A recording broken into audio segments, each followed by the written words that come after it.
Estados Unidos perdió en Vietnam, y lo que pasó cambió la historia para siempre.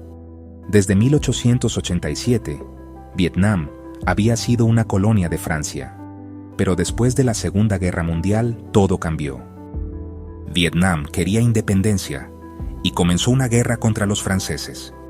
En 1954, Vietnam logró derrotar a Francia, pero la victoria no trajo paz. El país se dividió en dos. El norte quedó liderado por Ho Chi Minh, un líder comunista decidido a unificar el país.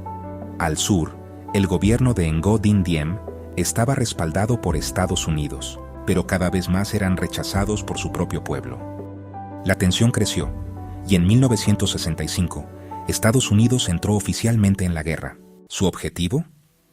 Detener la expansión del comunismo. Pero esta no era una guerra normal. No había frentes claros. No había un enemigo visible. Usaban guerrilla. Eran conocidos como el Viet Cong. El ejército local se escondía en la selva.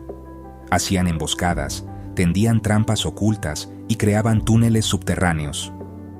Conocían el terreno mejor que nadie. Eran expertos en combate utilizando su propia tierra.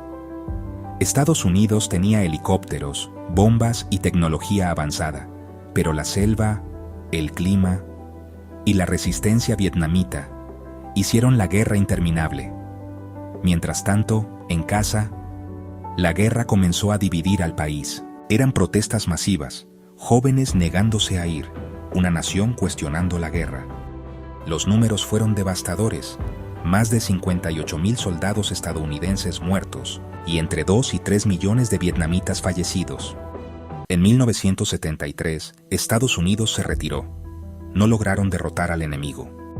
El costo humano era demasiado alto y la presión interna ya no podía sostener la guerra. En 1975, todo terminó. Vietnam fue reunificado bajo el control del norte, convirtiéndose en un país comunista que se mantiene hasta hoy.